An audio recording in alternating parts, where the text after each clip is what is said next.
का भी एक तरीका होता है, समझ में आता है? सीधा बेलपत्र और उल्टा बेलपत्र समझ लेना, बहुत अच्छे से समझिएगा।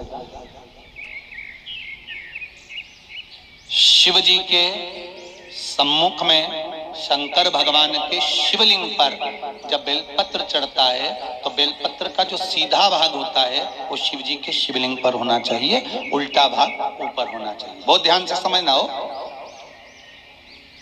जब नंदीश्वर को बेलपत्र चढ़ाते हो, नंदी जो बाहर होता है उसको बेलपत्र चढ़ाते हो, तो नंदी को दो जगह बेलपत्र चढ़ती है, आपको ध्यान में होगा।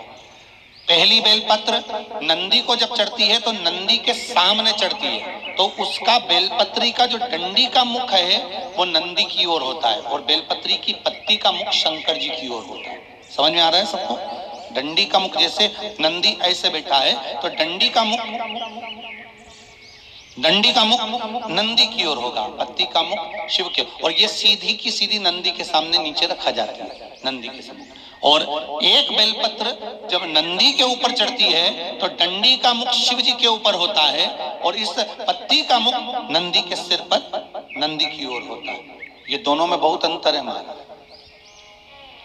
जैसे कोई बच्चा कोई कंपटीशन एग्जाम के लिए जा रहा हो या कोई परीक्षा देने के लिए जा रहा हो और पढ़ाई करे, स्मरण करे, तैयारी करे, वो अपनी जगह पर है। और ऐसा नहीं होता कि बच्चे पढ़ते नहीं है या तैयारी नहीं करते हैं। इसके बाद भी अगर उनका इंटरव्यू में पास नहीं होते या एग्जाम में पास नहीं होते तो उसके लिए ये दोनों बेलपत्री बड़ी काम करती है। बहुत ध्यान देना, जो नंदी के सामने बेलपत्र रखकर जाना, शिव जी के सम्मुख में बेलपत्र रखकर जाना, मतलब नंदी के सम्मुख में जब रखाएगी तो डंडी, जम के बोलिए, कहाँ होना चाहिए?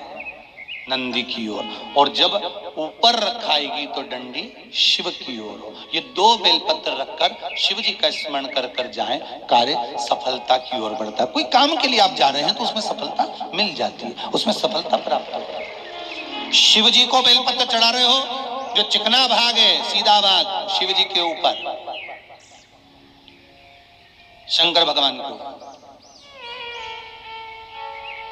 थाली में अगर शिवलिंग का निर्माण कर रहे हो, पार्थिव शिवलिंग का निर्माण कर रहे हो, तो थाली में जब बेलपत्र रखोगे तो सीधी रखोगे, फिर उसके ऊपर शिवलिंग का निर्माण करोगे।